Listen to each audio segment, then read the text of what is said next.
Hello, I am C A Sanket Agarwal, director of Agarwal classes. आपने मुझे जितने भी मेरे वीडियोस देखे होंगे जो CA से रिलेटेड रहता है, तो सर आप हमसे बात करने क्यों आ गए 11-12 के बच्चों से? क्योंकि मेरे जितने भी अग्रवाल क्लासेस में 11-12 के स्टूडेंट्स पढ़ रहे हैं हमेशा मुझसे कंप्लेन करते रहते हैं कि सर आप CA को इतना बड़ा कर चुके, रिवॉल्यूशन ला चुके, 72% रिजल्ट ला चुके, इतनी मेहनत आपने CA के बच्चों के लिए की, तो 11-12 के कॉमर्स के बच्चों के लिए आप कोई मेहनत क्यों नहीं कर रहे? और ईमानदारी से बोल रहा हूँ, ये बात मेरे दिल को लग गई। तो 11-12 क्लासेस तो अग्रवाल क्लासेस में पिछले 20 साल से चल ही रहे हैं, बट जो रिवॉल्यूशन हमने CA के अंदर लाया है, आज उसी रिवॉल्यूशन को हम अनाउंस करने जा रहे हैं फॉर 11-12 स्टूडेंट्स। अब एग्जैक्टली रिवॉल्यूशन क्या है ये मैं आपको बताऊंगा। सैम सर को इंट्रोड्यूस करूंगा मैं आपको, और सैम सर मुझे सारे सवाल पूछेंगे और रिवॉल्यूशन धीरे धीरे उन सवालों में से निकलते आएगा। So I am welcoming Samuel Anthony sir, जो आपको 11-12 में मेजर सब्जेक्ट्स पढ़ाने वाले हैं। सर तो आपका पहले इंट्रोडक्शन दे दो बच्चों को, फिर हम डिस्कशन स्टार्ट करेंगे रिवॉल्यूशन के बारे में। Yes sir. Hello students, my self professor Samuel Anthony. मैं 7 साल से टीचिंग इंडस्ट्री में हूँ। मेरे पास हमेशा एक सवाल होता है संकेत सर के लिए, मैं जो आज पूछ लूंगा सर आपको। हाँ, सबसे बड़ा सवाल ये है सर कि बच्चे अपन काफी साल से पास कर रहे हैं, काफी सालों से बच्चे पास हो रहे हैं, लेकिन सर बाद में फोन आता है, सर जॉब नहीं मिल रहा। अच्छा। सर बाद में सर मैं गलत लाइन में पड़ गया, मेरा दोस्त। सर बाद में एक कॉल आता है कि सर मैं CA बन गया, लेकिन फिर भी कंपनी की मीटिंग्स में मेरे को पता नहीं कैसे प्रेजेंटेबल, मेरे को इतना वैल्यू नहीं मिल रहा। अच्छा। सर ये सब का सोल्यूशन क्या है? मतलब स्टूडेंट की लाइफ तो बनते दिख रही है लेकिन बन नहीं रही है। Very good, very good. अभी सर लाखों लाख बच्चा 11-12 में बैठता है, पर लाखों लाख बच्चा आपको कॉमर्स का सक्सेसफुल दिखता है क्या? नहीं। उसके रीजन हम लोग अभी आपने कुल मिला के 3 सवाल पूछे, सर ने आपके बिहाफ पे 3 सवाल पूछे, और इन 3 सवालों के जवाब में ही रिवॉल्यूशन छुपा हुआ है बच्चों। पहला सवाल आपने पूछा कि 11-12 में तो लाखों बच्चा बैठता है, बहुत बच्चा बैठता है जो CA नहीं बन पाता है। तो अभी 11-12 के मैं हमेशा मेरी क्लास में CA के बच्चों को बोलता हूँ कि 10th के बाद डायरेक्ट CA करने आते तो मैं जल्दी CA बना देता। 11-12 में क्या होता है कि रट के या बस अभी एग्जाम में ज्यादा मार्क्स लाना है, पेरेंट्स का भी क्या प्रेशर है, एग्जाम में ज्यादा मार्क्स लाना है, तो 10 सवाल रट के जाएंगे, उसमें से एक सवाल आएगा, उसको कोई मतलब नहीं कि कॉन्सेप्ट क्या है, उसको रटना है।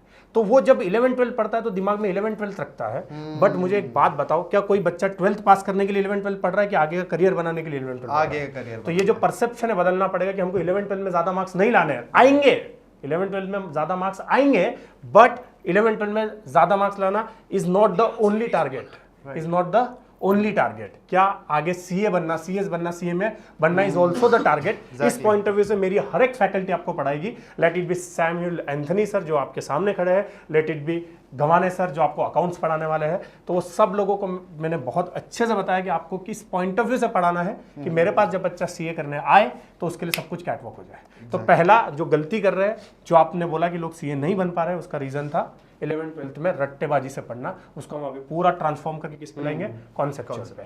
अब दूसरा सवाल आपने जो पूछा था सर। दूसरा सवाल सर, बच्चा जाता तो है डिग्री लेके, CA कोई डिग्री लेके जाता है, लेकिन अब वहां पर जाके उसको जॉब नहीं मिलती क्योंकि इंटरव्यू में उसको रिजेक्शन फेस करना मिलता है। करेक्ट। अभी मुझे बताओ 11-12 का बच्चा पास या फेल रिटर्न एग्जाम से होता है? एग्जैक्टली।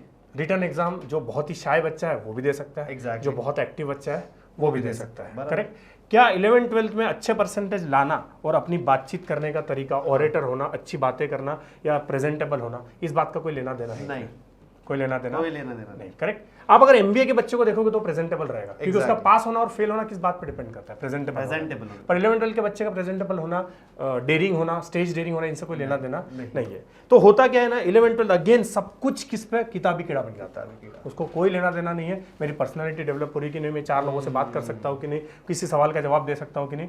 तो 11-12 पास समझो, मेरे 2 बच्चे हैं, समझो, है नहीं, समझो मेरे 2 बच्चे हैं। एक बच्चा है जो 12th में 90% लाया है, एक बच्चा है जो 12th में 70% लाया है। अगर मैं उसको मार्केट में फेंक दूं दोनों को, ये अगर लोगों को फेस ही ना कर पाए और ये लोगों को फेस कर पाए, तो मुझे 70% वाला बच्चा चलेगा, 90% वाला बच्चा नहीं चाहिए। हालांकि अगर ऐसा कोई बच्चा है जो हम क्रिएट करने वाले कि 90% भी ला रहा है और मार्केट में फेंकने के बाद सवाल के जवाब भी दे पा रहा है, वो तो बेस्ट ही है। बट क्या परसेंटेज लाना या मार्क्स लाना इंपॉर्टेंट है? हाँ, पर वही इंपॉर्टेंट नहीं है कि अपनी पर्सनैलिटी भी डेवलप करनी चाहिए। तो इसके लिए अग्रवाल क्लासेस आपके लिए लाया है weekly. Again I repeat, weekly. अगर आप 1 साल का क्लास लगा रहे हो 11th का, तो 52 वीक्स होते हैं, उसमें छुट्टी वाले निकाल दो तो कम से कम 40 सेशंस हम लोग पर्सनालिटी डेवलपमेंट के लेंगे। उसमें यूट्यूब पे भी जाएंगे बच्चे, कोई Q&A भी होगा, बॉर्नविटा क्विज कॉन्टेस्ट जैसा भी होगा, उसमें शायरी, गाना, डांस सब कुछ होगा, बट वीकली होगा कि बच्चे की डेयरिंग, अंदर का जो टैलेंट है वो बाहर निकल के आए। हफ्ते में 5 दिन पढ़ना बहुत है 11-12 के लिए। एक दिन हम क्या करेंगे, पर्सनालिटी डेवलपमेंट पे मेहनत करेंगे। और तीसरा सवाल क्या पूछा सर आपने? सर तीसरा सवाल बच्चे आगे का पढ़ते हैं।